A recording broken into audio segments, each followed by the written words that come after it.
Today we are at the Mineral Discovery Center in Tucson, Arizona. Let's take a look.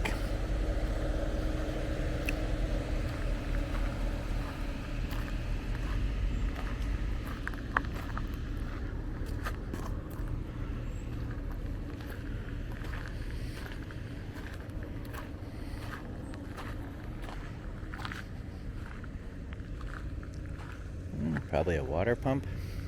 Not sure. Maybe some rattlesnake holes. Probably shouldn't go near those.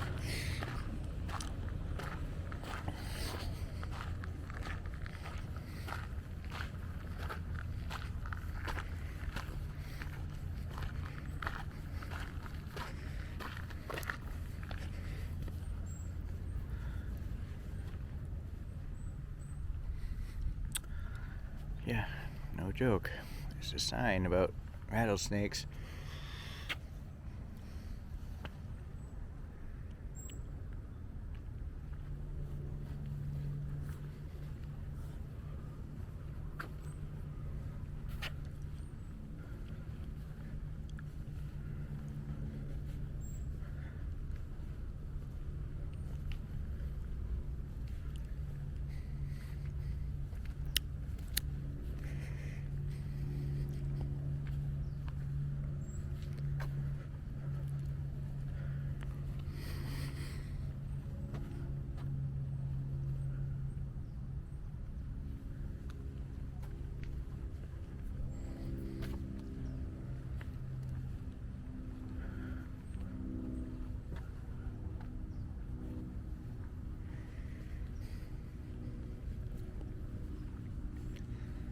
So I guess it's called the Asarco Mineral Discovery Center.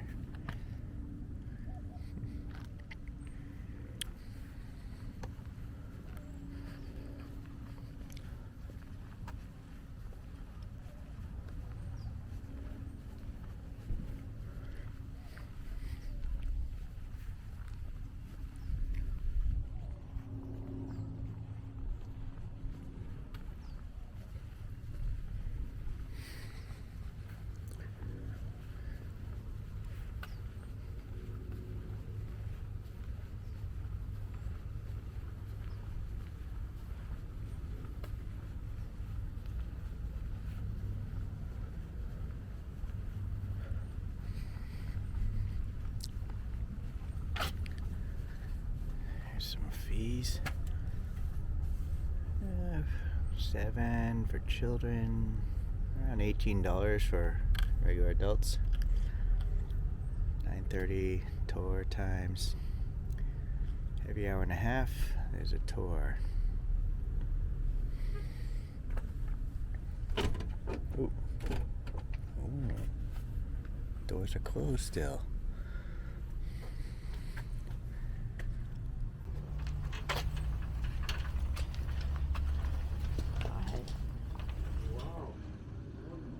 Sweet.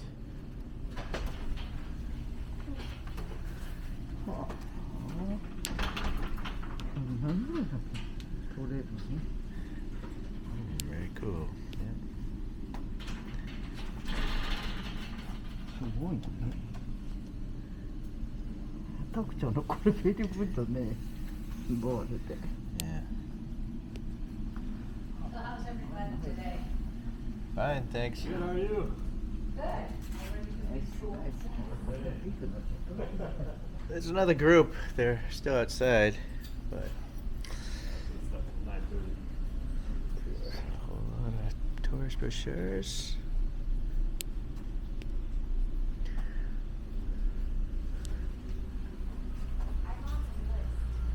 A whole bunch of stuff here.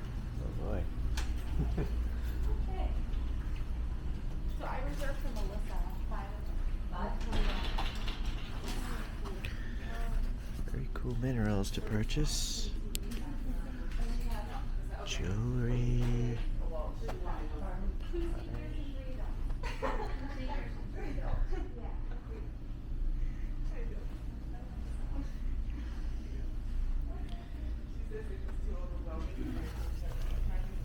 Ooh, $172 for that Komatsu. He's cool though. Oh, these are nice.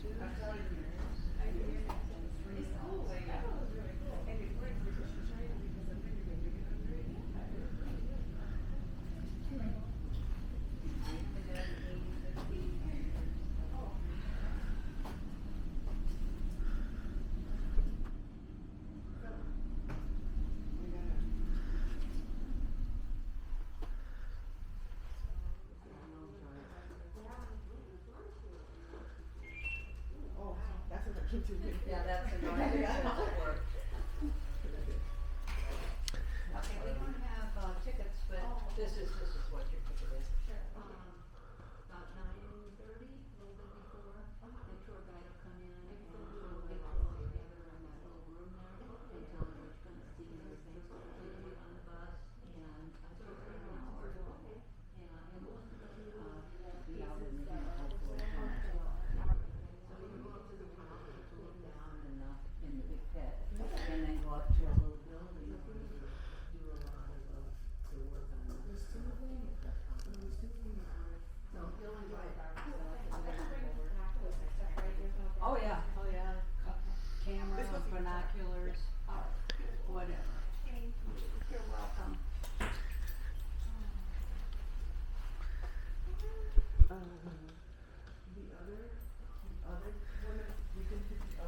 These little piles of stuff. Okay, let me see what you're talking about.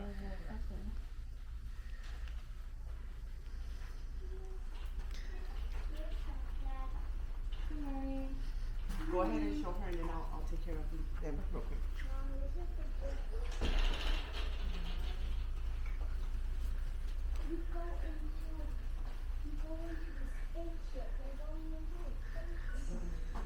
You guys still have availability for the 9:30 mind tour? Yes. Okay. How many are in your group? 4. Jay! Hey! I can do something! Mom, let me show you something. Hold on one second. One right here. Yeah, so the ones that we don't have for sale in the back, we're gonna move these to the back. Okay. And for sale, we're gonna move up here. One of the trees is gonna be moved to the front, and we're gonna put our sale ones in here. Cool. Right in there. And the ones, yeah, I don't want that like,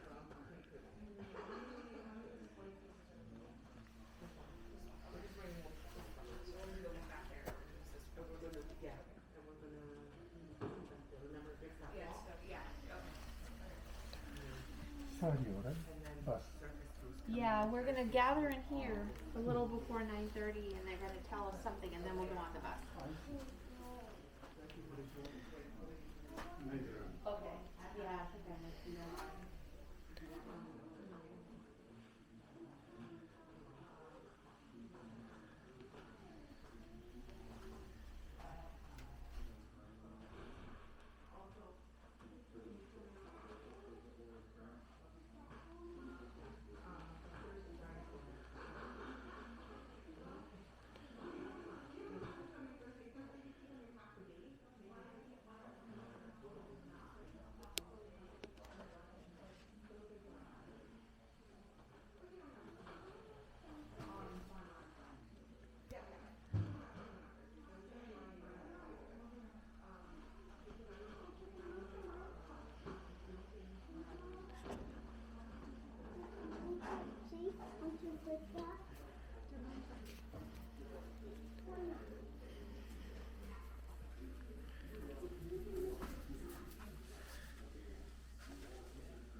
This is an open pit mine, right? But they also have other mines, which are underground mines, which you have to go into the tunnels and the shafts, what have you. And they would send them down in this hole with dynamite to help break up that rock. And they called the basket that they went down in a hand basket. So if you ever heard the term "going to hell in a hand basket," that's one of the mining terms. The other. Please buckle up.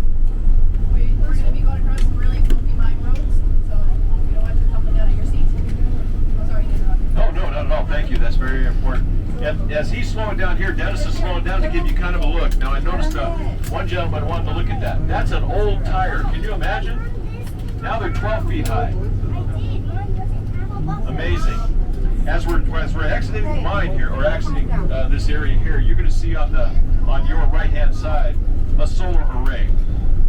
That solar array provides the power to our gift shop over there. Those are also two buildings built, kind of unique hexagon roofs in there. Just those roofs alone have 3.5 tons of copper in them. Guess where that copper came from? Yeah, we got it right here. We have an inside tip. And also when you're walking around, you're going to see some of the landscape which was put in there intentionally to kind of mimic what this land used to look like, right? The Sonora Desert, what have you. As we're going onto the main road here, we have about a 6-mile trip to get to the entrance of the mine, the south mine that we're going to. And on this 6-mile trip, you're going to see a lot of critters out here, right? They have, we're in the reservation, the Papago Reservation for the Tohono O'odham Indian tribe. So it's free range. So you're going to see cows out here, you're going to see horses out here, you're going to see evidence of cows out here and horses out here. So don't step in that. Also, there's a lot of hometown critters out here like coyotes, bobcats, javelina, rabbits, things like that. If you see them, you can just point them out. What do you think one of the other creatures is out here in the hot desert? Tell me. Woo, snakes. Now check this out. They're kind of funny. These snakes are. We had actually a tour one time that thought it was neat because they saw what they call the party snake because it was shaking and rattling. But that rattle's a dangerous thing. That snake you want to stay away from. They want to take a selfie picture with that. That could be the end of it for that day. So don't do that. So do us a favor, if you see these kind of critters, point them out, look at them, and don't bother them. My colleague once said, she said, "Hey, you know what, Charlie? I don't have to run faster than the bear. I just have to run faster than you." So keep in mind when you're going out here. That's the question, Charlie. Yes. So that top layer, I work in Green Valley, so I pass by a lot, but I see them setting little bit by little bit as it expands in certain areas. So is that just extra rock runoff, or what it is? Yeah, what you're going to see up here when we go up here, that's a really good question. They have what they call a lot of tailing ponds and water retention areas, right? For a lot of stuff we have. This is a vast thing. So that's what you're seeing, really. Okay. You're going to see a lot of lines going over the top of it, and that's some tailings going over that, filling that up. Okay. Does that make sense to you? Yeah. All right. In fact, talking about the land, this is about 22,000 acres of land that was acquired in this mine. What was that year? 1959, Asarco acquired that land. They didn't own all of it. They owned about 13,000 acres of it outright. They leased the rest of it. And that's for the tribe, the Hono tribe, and the state of Arizona. With that comes royalties, right? So with the tribe, think about, how many million? 2.5? You notice that? 2.5. Everything seems to be $2.5 million. $2.5 million in silver, the electric bill, and the royalties for the tribe. You can always give them a little bit more money if you just want to go down the street here to the Desert Diamond Casino and give some money to the tribe. That'll work out very well. The state gets about $6.6 million in royalties. A year. Yeah, so that's quite a bit of money, right? How they discovered this mine, the Mission Mine, and why it's called the Mission Mine. If you go north here just a little bit, they have what they call the Xavier Ebach mine. Has anybody seen or heard of that? That Mission Mine's been around a fact, when they acquired this land, the 22,000 acres, the shadow of that mine put itself on the land, and so they called it the Mission Mine, and that's what we have here. And that Mission Mine was founded by a gentleman called Father Kino. So Xavier Francisco Kino. He was born in 1600s, and he actually founded the mine in the 1700s. And so, would you give a little insight on that? Okay, yeah, Father Kino. He was Those are the lines I'm talking about. Oh, you don't. Father Kino, he wore a lot of hats. I'm sorry. You got it now. He was a writer, an astronomer, a mathematician, an explorer, a geographer, and a cartographer. If anybody knows what that is, so he made mines, or he made maps of mines or anything else. First thing he did was he traveled across Baja California. He made the first map of Baja California. And so he's the one that founded this mine. In fact, you can start to see when you look out here some of these tailing ponds that this gentleman was asking about. I'm sorry, go ahead if you still have that on. Oh, okay, it's not working. So again, Father Kino is a revered individual for Arizona because he had a lot to do with mining this mine. You'll see, in fact, when you're driving on Kino Parkway, is anybody driven on Kino Parkway in Tucson? No? Okay, that's one for him. In Phoenix, they have a statue of him. He did a lot for Arizona. When he came here, he introduced agriculture. He introduced a lot of the tribes here used to be slaves. He wanted to make sure that they weren't. So he had a lot to do with that. In addition to that, he brought cattle. He brought about 700 head of cattle. They grew into about 70,000 head of cattle. So he's done a lot for the state.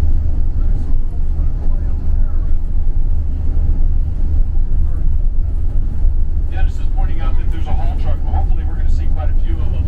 The other thing I want you to take notice of, once we come around this curve, you're going to see a lot of these tailing ponds here. And tailing ponds are the water used in the process once it's through, once we extract all that water out and get that oil where we want it. What's that? I don't see those.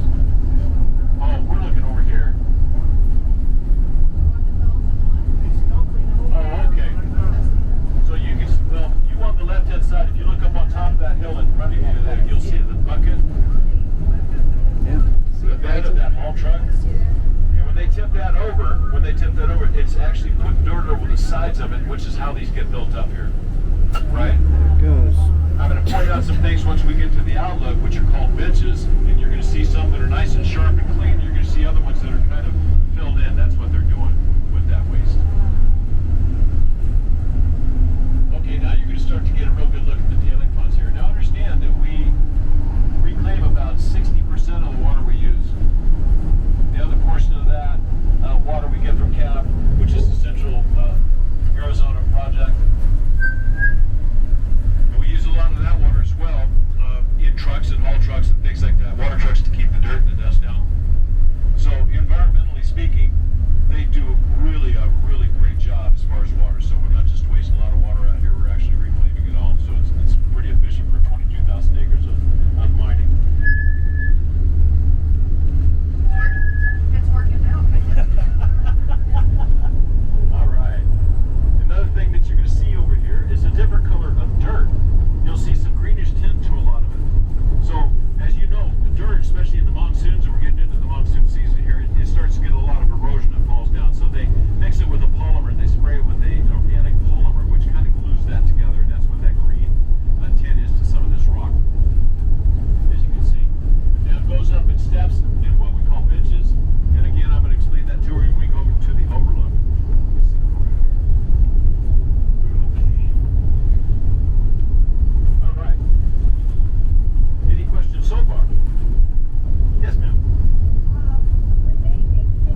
left-hand side of the mine. And that's something that we all have to do. Once we get into the left-hand side of the mine here, you're going to start seeing a lot of conveyor belts and a lot of action.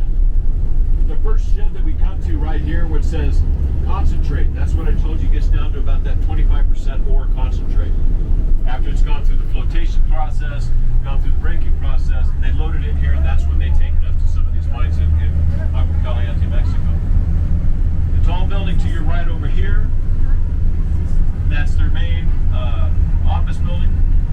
It's the mine operations office. And now you're going to start seeing some conveyors going from that process over here in this tank. This flotation tank looks like green mud. That's for extracting some of that water out of that final process of ore. And then once they get that refined, they ship it over here. It's little clumps that they put in the trucks and they take it away. You're going to see those green tubes there are another cells, flotation cells, and that's the final cleaning product there. This is the secondary cleaning product on this one, on these flotation cells. And again, it's that whole process of trying to get that down to a point where you can use that copper. You're going to see a walkway on your right hand side. On that walkway, it's going to take you into that observation room. We're going to go there after this next stop. That's where we're going to be. And you can see a bunch of the ore being taken out of these conveyor belts right here.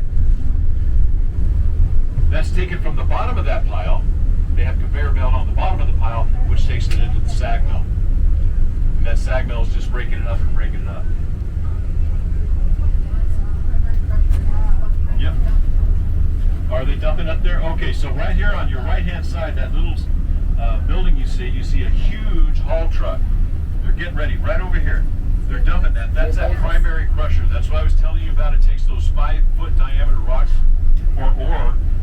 They dump it in this, and it crushes it down to about a soccer ball size. You can do it from both sides, just like they're doing it right there. So that's how you get that vast production that we need.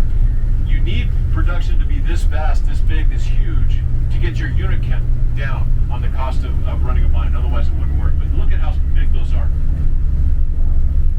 So they'll both dump that in there. Those tires are 12 feet high. And that one's just getting ready to dump its load there. And notice these berms. They look kind of sloppy and look kind of tall. They're actually designed. So most of the berms on this mine site are going to be at least 6 feet high. And the reason is we're required to have a berm at least the height of the axle of the biggest piece of equipment we have on the mine site.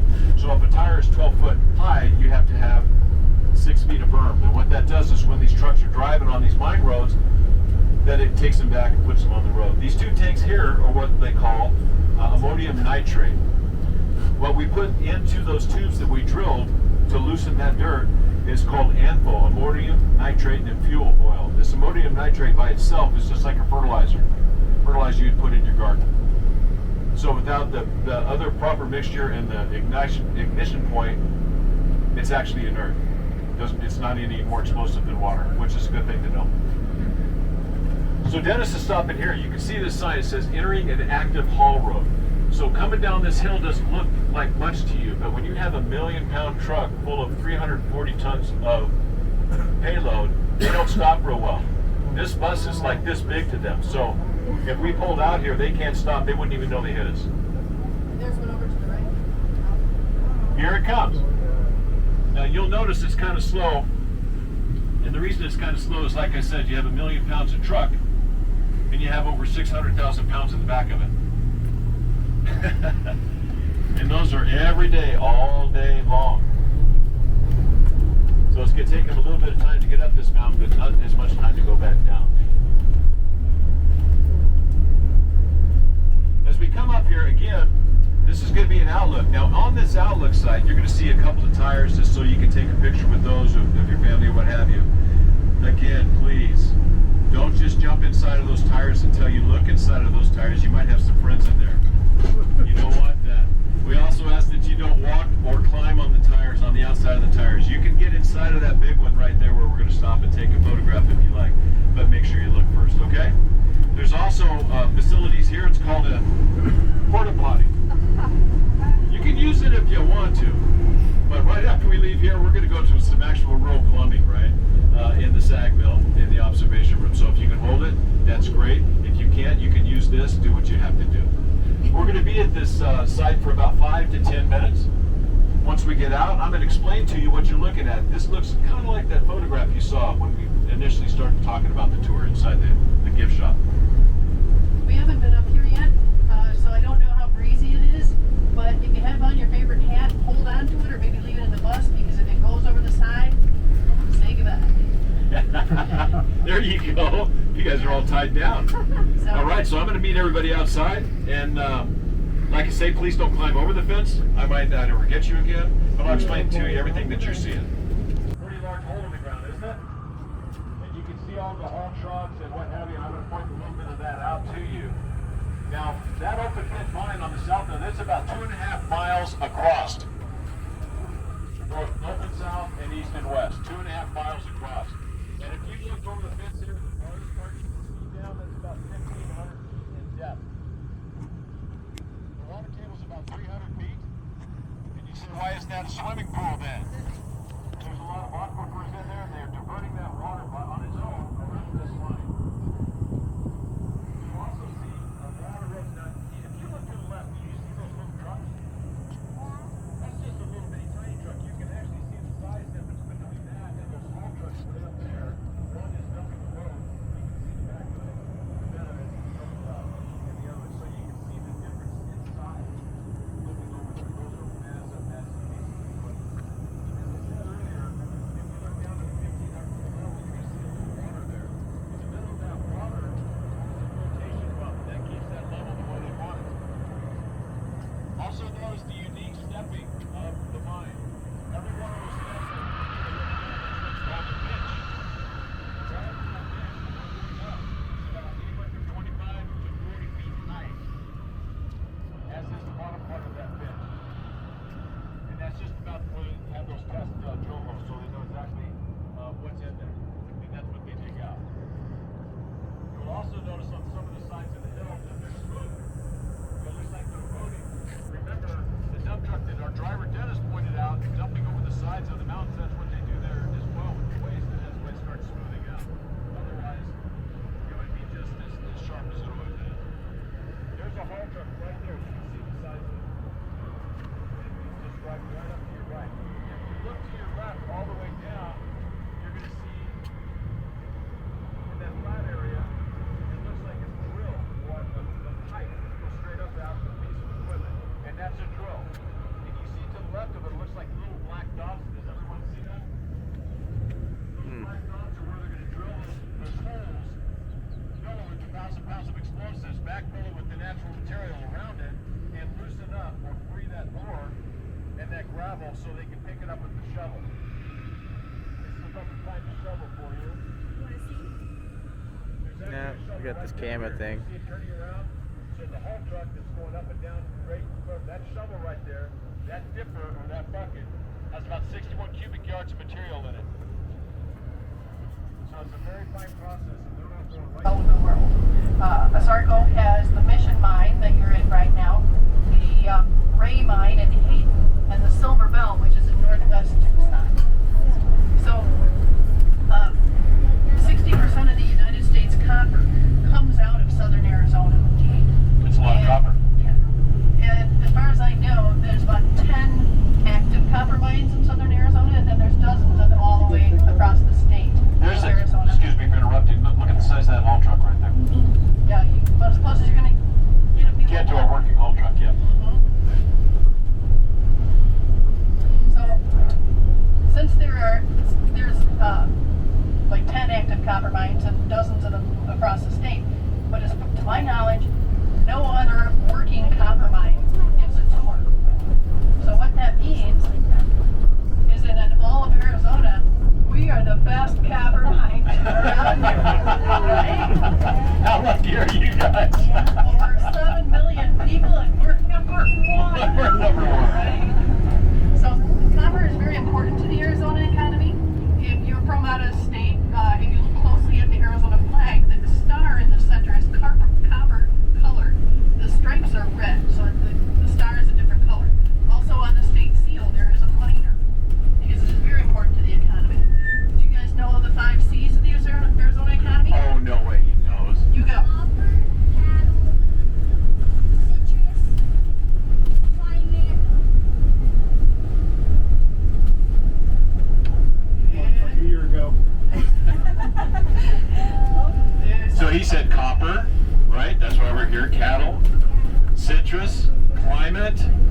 something that you probably all have been on your shirt and whatnot.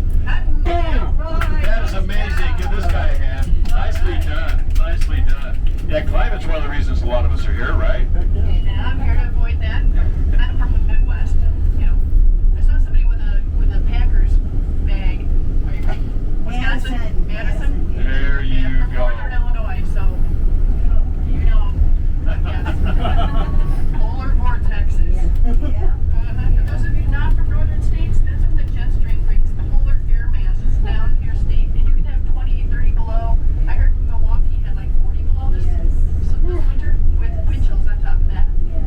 Yeah. Yeah, no thank you is right. Yeah. My wife came from Milwaukee. Here we are today in Arizona. This is much Thank better. goodness. After Dennis Parks is here, we're going to depart the bus, and I'm going to meet you right at the corner and explain to you what all these ponds are just one more time. So we're going to get out and turn to your left and go down.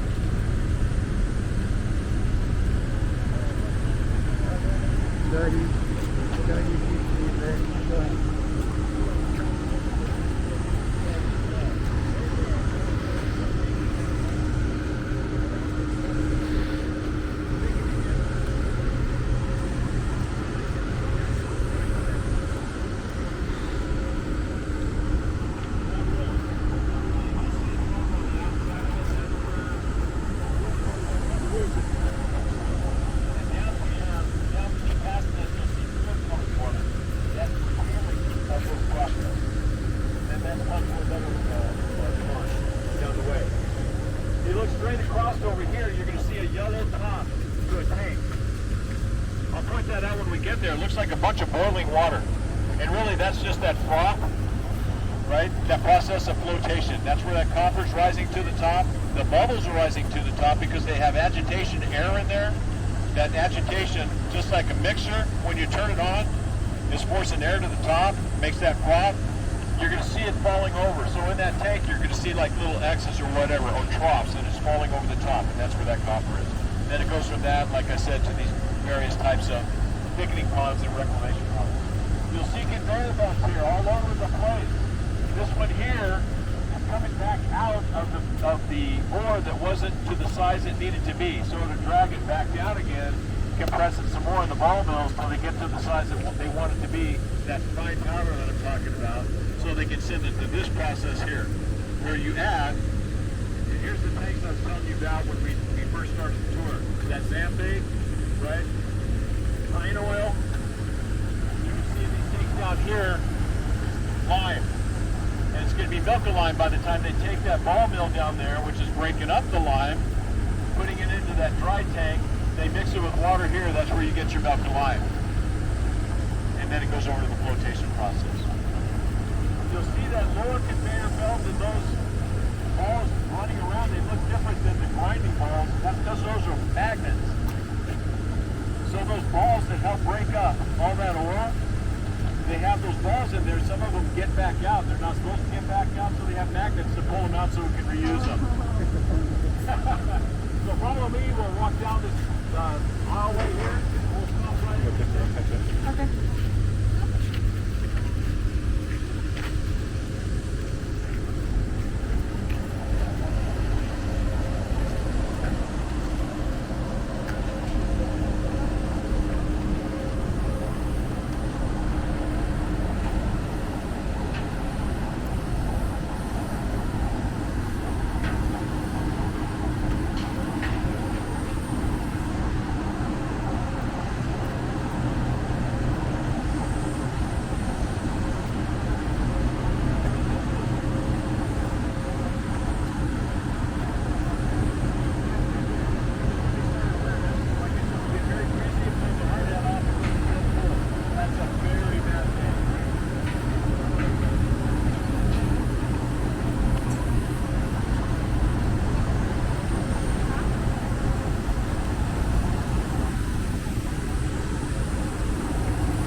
mills and the ball mills. We'll stay in here for about 5 or 10 minutes too, just so we can cool down a little bit. Give you that idea of what we're looking at.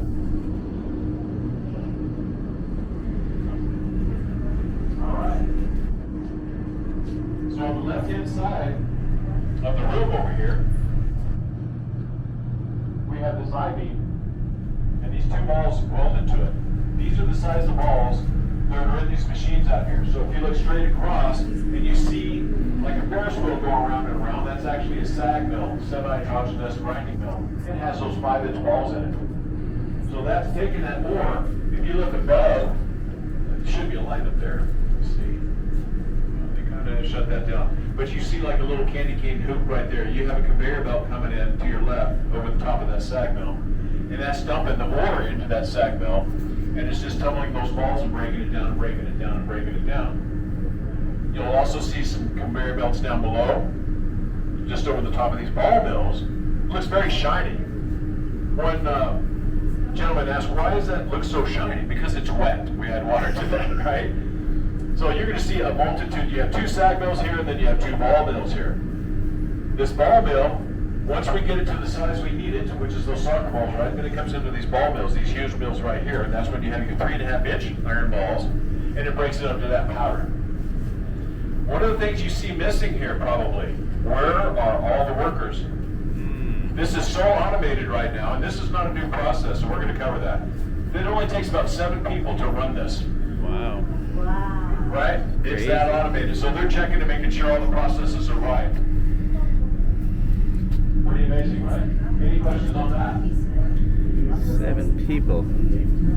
Yes.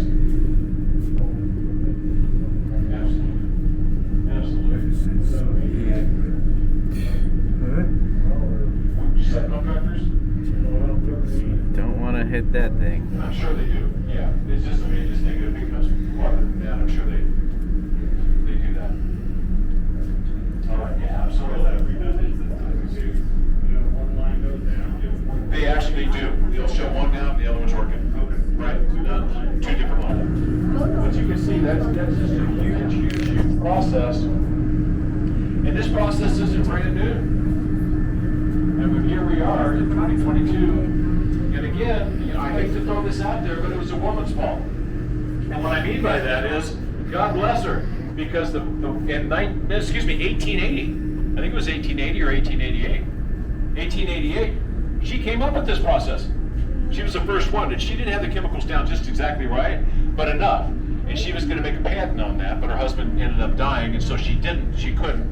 And then it was taken over and the patent was made, but based off of her. So a woman started this whole process too, and it's not brand new. It's a lot more automated now, but it's not brand new. So they know what they're doing. Over here on the left-hand side, you'll see a variety of rock from chrysocolla to chalcopyrite. Now I want to point out the chrysocolla, I'll step back here, and the chalcopyrite. Now the chalcopyrite is what we want here, right? So we have a north and a south mine. Now, down to Agua Caliente, Mexico. But that's usually done about 6 or 7 o'clock in the morning, which is a little bit cooler. Is that they take those down in tankers? They actually take them down in a haul bed. Do they? Okay. Yeah, a lot of it. There's a multitude of ways of doing that. Here you'll see the generating station. It's kind of funny with the safety they put out here. You'd think people would know that.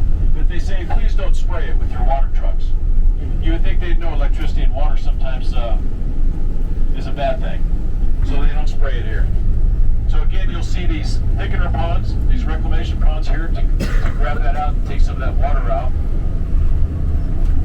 And does that circulate on the bottom? Is that why you get the circles? Okay. And then you can see it also pumps it out. You'll see a lot of these tanks or tubes that you see around here. All right. And we'll look in here to your left to see if we have one of those tractor trailers being loaded by a front-end loader. Usually not, but we'll see. Nope, there's nobody parked in there. You'll probably just see the front-end loader parked by itself. As we're exiting over here, you'll see on the right-hand side, on the very top, there's a water tower. It wasn't too long ago that Cynthia saw some horses standing up there, and you're going, wait a minute, how in the world? Well, they have a road behind that the horses figured out that they could just walk up there. Now, why they want to go up there, I'm not real sure. 2. Let's see here. He's asking permission to get to leave. Yeah. You're going to see a sign up here, I'll point it out. It says check your locks, right? One of the things here, any equipment that's worked on at all at any time has to be locked up for safety. It says check your locks because each and every miner out here has their own lock. So they have to put it on there. Nobody else can take that lock off without a huge process and procedure. So it's 24 hours a day, 7 days a week, 365 days a year that we're operating this mine, but you don't work that way, right? So they have a lot of shifts. They work 12-hour shifts, 3 12-hour shifts, then 4 12-hour shifts, then usually 7 days off in a row. So they don't want to lose that lock. We have about, that's a great question, we have about 650 people employed here and about 110 to 140 are salary. Right? Yeah, we're going to have some fun times with copper, do's and don'ts, things you didn't know. Did you know, for instance? Go right ahead.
I did.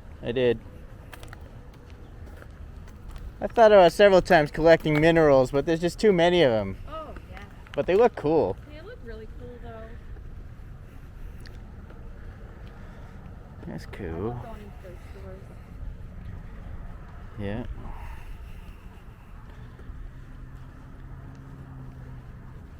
I want to see these dump trucks. Oh boy. Yeah.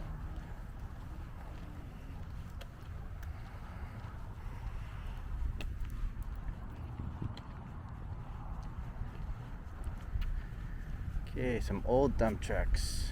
1974 Wabco haul pack. Never heard of it. It's actually not that big, but it's from 1974. That's a big engine. 2,700 horsepower. 4,000 cubic inches. This is 75 Terex. Now that's a pretty big truck.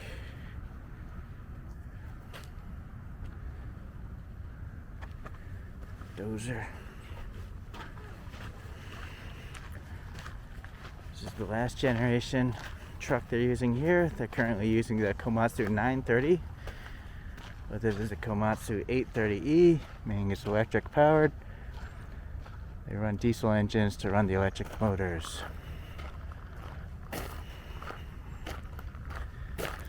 Wow.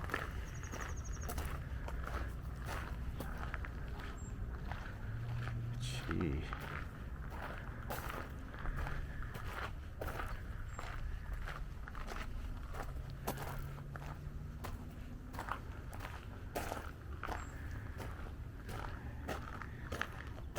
Yeah, electric motors back in there.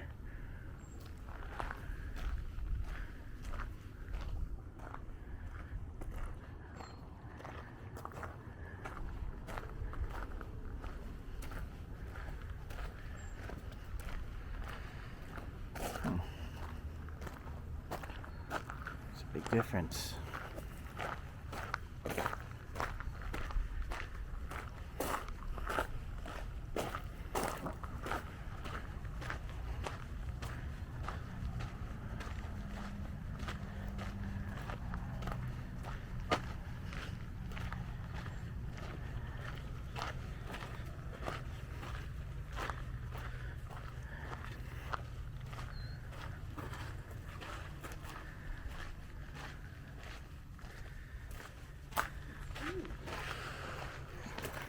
Yeah, it's a butterfly. So this is still probably just a petrol dump truck from the 70s.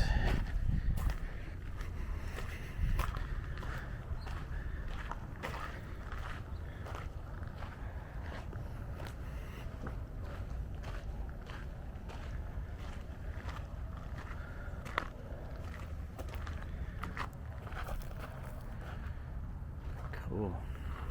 Small loader. Grader. Wow. This shovel is from 1923.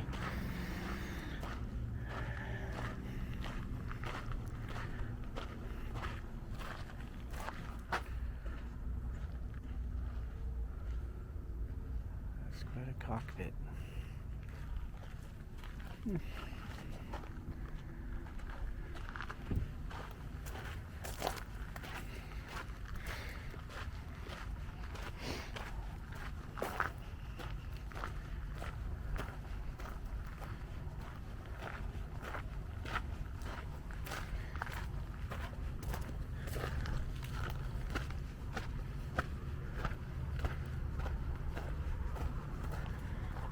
Okay.